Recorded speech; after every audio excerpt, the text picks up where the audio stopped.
नमस्कार, आप देख रहे हैं एवन उत्तराखंड और मैं हूं आपके साथ आयुषी गुप्ता। बुलेटिन की शुरुआत करेंगे इस वक्त की हेडलाइंस के साथ।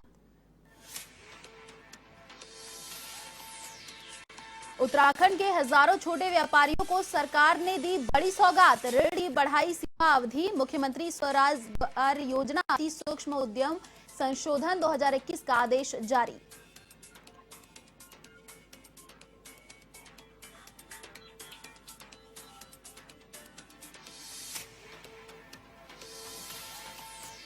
केंद्रीय गृह मंत्री अमित शाह का 30 अक्टूबर को देहरादून दौरा। यात्रा को लेकर बीजेपी कार्यालय में हुई बैठक। अमित शाह एक सभा को भी करेंगे संबोधित।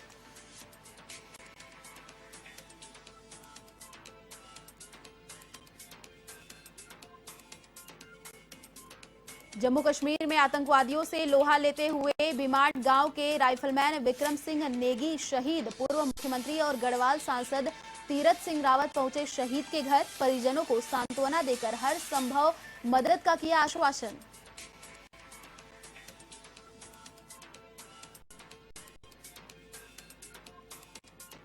बीते दिनों हुई भारी बारिश का असर अब भी बरकरार। अल्मोड़ा पिथौरागढ़ हाईवे पर अचानक गिरा मलबा। घटना के बाद पूरा एनएच बंद, रूट को किया गया डाइवर्ट।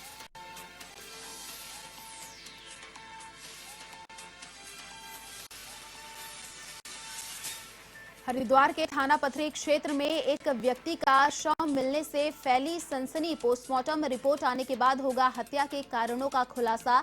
रजवाहे की पुलिया के नीचे मिला था शव।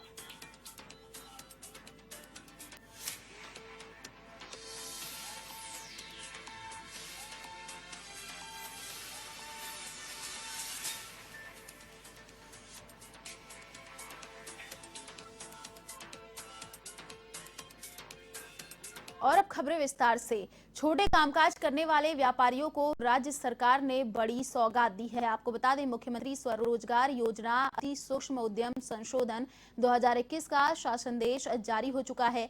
इसके तहत प्रवासियों और अन्य छोटे व्यापारियों को बैंकों से अब तक 10 के बजाय 50,000 रुपए तक का ऋण मिल सकेगा।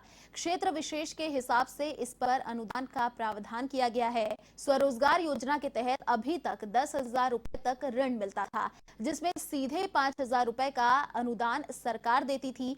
छोटे व्यापारियों को प्रोत्साहित करने के लिए सरकार ने इसमें बदलाव कर दिया है। इसके तहत अब बैंक से 50,000 रुपए तक का ऋण मिल सकेगा। इसके तहत ऋण लेने वालों से बैंक कोई भी जमीन आदि के कागज गिरवी नहीं रखेगा। सरकार का मकसद कम से कम 20,000 लोगों तक इस योजना का लाभ पहुंचाना है।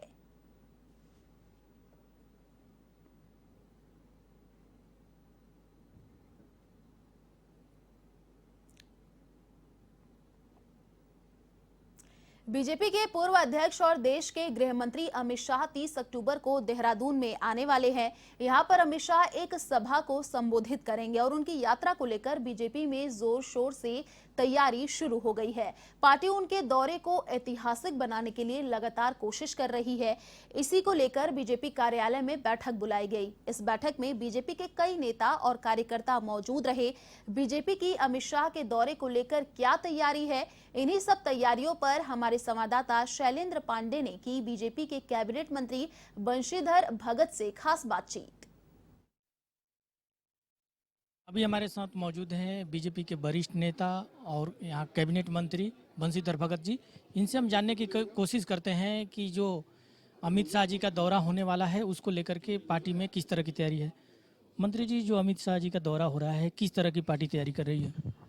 देखिए, भारतीय जनता पार्टी के बहुत ही वरिष्ठ नेता, पूर्व में भारतीय जनता पार्टी के राष्ट्रीय अध्यक्ष रहे और वर्तमान में देश के गृह मंत्री माननीय अमित शाह जी का दौरा है, जो पहले एक घसियारी योजना का प्रारंभ करेंगे और उसके बाद एक चुनावी सभा को संबोधित करेंगे। वो सभा देहरादून क्षेत्र से है, पूरे उत्तराखंड से नहीं है, लेकिन सभा ऐतिहासिक हो इसके लिए प्रयास हो रहा। आज हमने 3 दौर की बैठकें की हैं, उसमें कार्यकर्ता, पार्षद, मेयर, तमाम जो बीटीसी मेंबर, प्रधान हैं, सब लोगों को बुलाया है और उनसे बातचीत की है। और जिस प्रकार का चित्र उभर कर आया है, मैं समझता हूँ लाखों की संख्या में लोग इस रैली में आके जो भारतीय जनता पार्टी ने कहा है अब की बार 60 के पार, उसको पूरा करने का संकल्प दोहराएंगे, एक मैसेज देंगे कि भारतीय जनता पार्टी ने जो कहा है उसको इस बार करके दिखाएगी। राज्य में जो आपदा आया है, लोगों को बहुत उम्मीद थी पिछले दौरा से भी अमित शाह जी का, क्या इस बार आ रहे हैं तो कुछ घोषणा हो सकती है क्या पैकेज के लिए? देखिए, माननीय मुख्यमंत्री जी की कई दौर की बातचीत प्रधानमंत्री जी से भी हो गई है, गृह मंत्री जी से भी हो गई है। अब वो जो कर रहे होंगे, माननीय प्रधानमंत्री जी ने बहुत स्पष्ट कहा है कि किसी प्रकार की कोई कमी उत्तराखंड में हम दैविक आपदा के कामों में नहीं होने देंगे। तो इससे साफ जाहिर है। और फिर अमित शाह जी आ रहे हैं, फिर 5 तारीख को, 4 तारीख को माननीय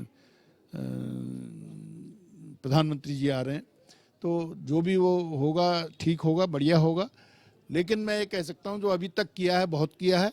और हमने भी दैविक आपदा क्षेत्र में, मैं समझता हूँ जिस तरीके से मुख्यमंत्री जी ने अपनी उपस्थिति दर्ज कराई है, सभी मंत्रियों ने अपनी उपस्थिति दर्ज कराई है, संगठन ने अपनी उपस्थिति दर्ज कराई है, ऐतिहासिक बात है।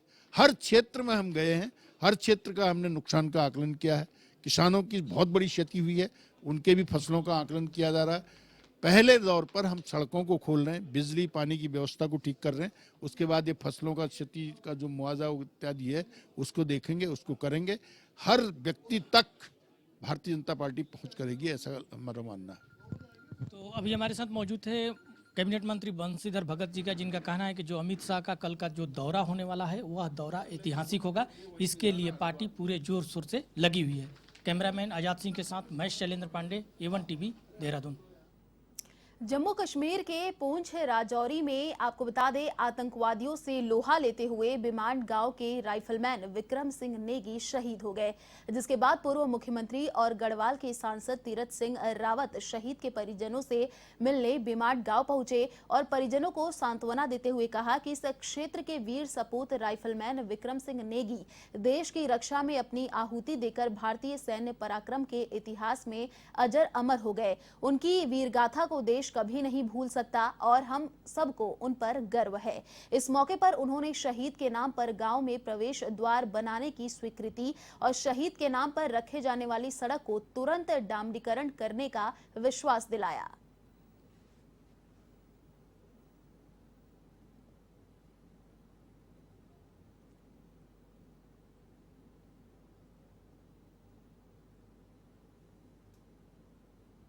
देश के नाम मार मिट गए हैं।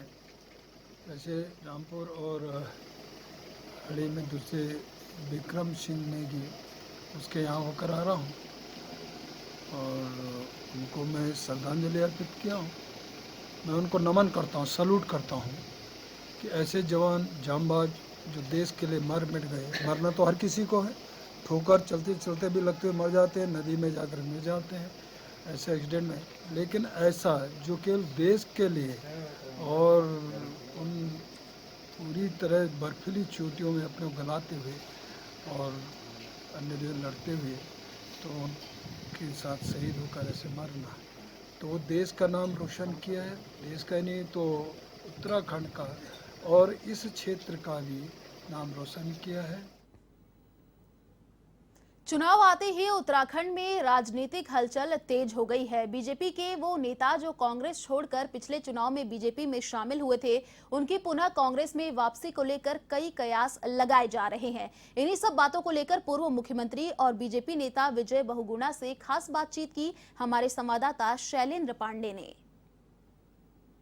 हमारे साथ मौजूद हैं सूबे के पूर्व मुख्यमंत्री और बीजेपी के वरिष्ठ नेता विजय बहुगुणा जी। हम इनसे जानने की कोशिश करते हैं कि अभी जो राज्य में चुनावी जो चर्चा है कि जो कांग्रेस से विधायक आए थे बीजेपी में, कांग्रेस से जो बीजेपी में विधायक आए थे पुनः उनकी घर वापसी होने वाली है, इसी बारे में हम इनसे जानने की कोशिश करते हैं कि जो अटकनें चल रही हैं क्या हैं। सर, ये अटकनें क्या लगाई जा रही हैं कि बहुत सारे जो आप लोग एक साथ कांग्रेस से बीजेपी में आए थे पुनः कांग्रेस में वापसी करने जा रहे हैं क्या? देखिए, कुछ अटकलें ऐसी होती जिनका ना सर पैर होता है। जो 9 हम साथी थे जिन्होंने कांग्रेस छोड़ी, जिन राजनीतिक परिस्थितियों में हमने कांग्रेस छोड़ी वो राजनीतिक परिस्थितियां आज भी वही हैं, बल्कि बद से बदतर हुई हैं। कांग्रेस में जाने का प्रश्न ये कोई पिकनिक नहीं है, पॉलिटिक्स कमिटमेंट होता है, आइडियोलॉजी होती है और मोदी जी का नेतृत्व सबको स्वीकार है और इस प्रदेश की जनता में कि वो लोकप्रिय नेता हैं, तो यहाँ भारतीय जनता पार्टी सरकार बनाएगी। हमारे जो साथी आए थे, आज हम कोई गुट नहीं है, हम तो सब बीजेपी हैं, लेकिन किसी व्यक्ति से बात करो, कुछ ना कुछ इश्यूज तो निकलते ही है ना, उनके क्षेत्र व्यक्तिगत नहीं होते हैं, क्षेत्र की पीड़ा होती है, विभाग की पीड़ा होती है। तो मैंने सबसे बात कर ली है, कुछ छोटे मोटे इश्यूज हैं वो मुख्यमंत्री से बात करूंगा, वो सब सॉर्ट आउट हो जाएंगे। क्या सर इसको लगता है प्रेशर पॉलिटिक्स है क्या, कि जो कुछ लोग प्रेशर डाल रहे हैं कि प्रेशर पॉलिटिक्स नहीं होती है। देखो, समय 3-4 महीने रह गए हैं। अब मैंने वादा किया हो, मानो कि मैं सड़क बनवा दूंगा अपनी विधानसभा, वो सड़क नहीं बन रही है, तो ये अब तड़प होती है कि जल्दी काम हो जाए। ये प्रेशर नहीं होता है, ये कंसर्न होता है, और ये स्वाभाविक होता है। संसाधन कम है प्रदेश में क्योंकि रेवेन्यू का शॉर्टफॉल हुआ है, लेकिन जो इश्यूज़ हैं जो हम लोग अपने संसाधनों से पूरा कर सकते हैं वो मुख्यमंत्री जी कर भी रहे हैं, और जो मेरे संज्ञान में आए आज मैं उनसे बात करूंगा। बयानों से लगा जैसे कांग्रेस कहती है कि बीजेपी के बहुत सारे लोग टूट करके कांग्रेस में आने वाले हैं, इसलिए संभावना जताई जा रही है। इसको किस रूप में देखते हैं? हरीश राव जी के बयानों को बहुत सीरियसली मत लिया कीजिए। जो बीजेपी के नेता हैं, जिनकी जड़ें मजबूत हैं, जो लोकप्रिय हैं, जो साथ ही आए या जो मेरे साथ नहीं भी आए, सब मानते हैं कि प्रदेश का विकास मोदी जी के साथ है, केंद्र के साथ मिल करके है। केंद्र के साथ टकराव करके उत्तराखंड का विकास संभव नहीं है। टकराव की राजनीति हरीश रावत जी की है, विकास की राजनीति हमारे मुख्यमंत्री की होगी, इसलिए यहाँ पे भारतीय जनता पार्टी को लोग समर्थन करेंगे। आप भी सूबे के मुख्यमंत्री रहे हैं, क्या कांग्रेस के नेता भी आपके टच में हैं जो बीजेपी में आना चाहते हैं? रहते हैं, टच में रहते हैं भाई, आपस में बातचीत करते रहते हैं। जैसे मैंने कहा, कटुता थोड़ी ना है, लेकिन निश्चित तौर पे मैं आपके से कह सकता हूँ कि अभी आप तक 4 विधायक भारतीय जनता पार्टी में शामिल हुए, और हैं कांग्रेस के नेता जो संपर्क में है। पार्टी निर्णय करेगी उनके विषय में। आने वाले विधानसभा चुनाव में विजय बहुगुणा का किस रूप में रोल रहेगा यहाँ उत्तराखंड में? 70 विधानसभाओं में कमल खिलाना। तभी हमारे साथ मौजूद थे विजय बहुगुणा जी, जिनका साफ कहना है कि जो राजनीतिक अटकलें लगाई जा रही हैं वो बिल्कुल निराधार हैं, और जो विधायक कांग्रेस से बीजेपी में आए थे वो पूरी तरह बीजेपी में रम चुके हैं, और आने वाले विधानसभा चुनाव में इनका भी मुख्य लक्ष्य रहेगा कि उत्तराखंड में बीजेपी की सरकार बने।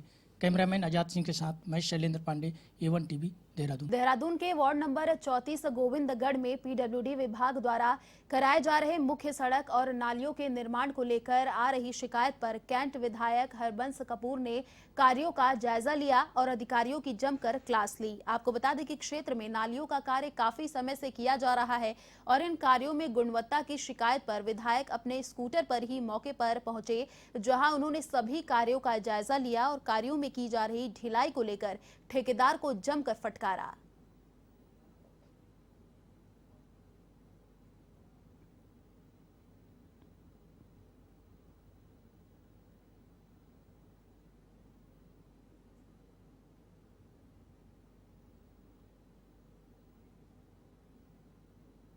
ये हमेशा से हमारा ये प्रयास रहा है कि जो भी कार्य हो वो पूरी तरह से पूरी गुणवत्ता से हो, और ठेकेदारों को भी और अधिकारियों को भी, विभाग को भी ये स्पष्ट रूप से निर्देश हैं कि किसी भी प्रकार से गुणवत्ता से कोई समझौता नहीं किया जाएगा। मानकों के अनुसार काम हो, इसे सुनिश्चित किया जाएगा। और इसलिए मैं भी प्रयास करता हूँ कि जहाँ जहाँ जो कार्य हो रहा है उसे समय आकर उसका निरीक्षण किया जाए, उसे देखकर। ऋषिकेश स्थित भैरव कॉलोनी में सीवरेज की समस्याओं के निदान को लेकर विधानसभा अध्यक्ष प्रेमचंद्र अग्रवाल ने पेयजल निगम एवं जल संस्थान के अधिकारियों के संग मौके का मुआयना किया। उन्होंने भैरव कॉलोनी, त्रिवेणी कॉलोनी एवं पंचकुटी को जर्मन सरकार के क्लाइमेट प्रूफिंग प्रोजेक्ट के अंतर्गत 462 करोड़ रुपए की लागत से 180 किलोमीटर बिछने वाली सीवर योजना से जोड़ने के लिए अधिकारियों को निर्देश दिए। इस दौरान विधानसभा अध्यक्ष ने बताया कि ढालवाला प्रोजेक्ट से सीवर लाइन बिछाई जाना प्रस्तावित है। जर्मन सरकार के KfW एवं भारत सरकार के बीच इस योजना के लिए लोन एग्रीमेंट भी हस्ताक्षर हो चुके हैं।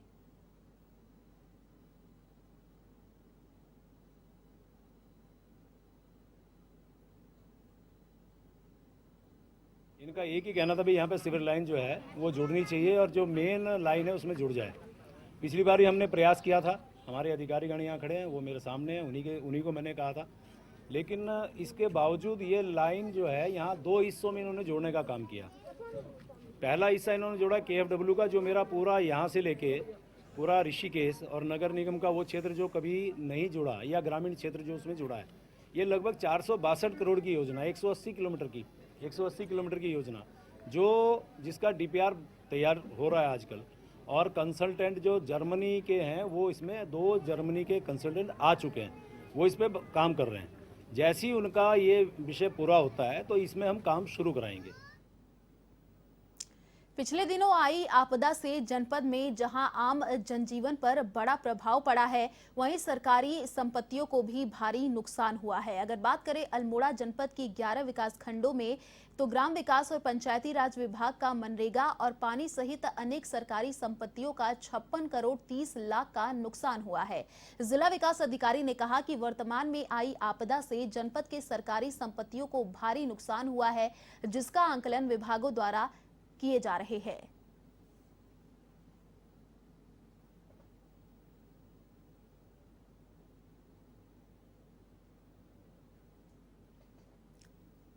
फिलहाल इस बुलेटिन में इतना ही। देश और दुनिया की तमाम बड़ी खबरों के लिए देखते रहिए A1 टीवी। नमस्कार।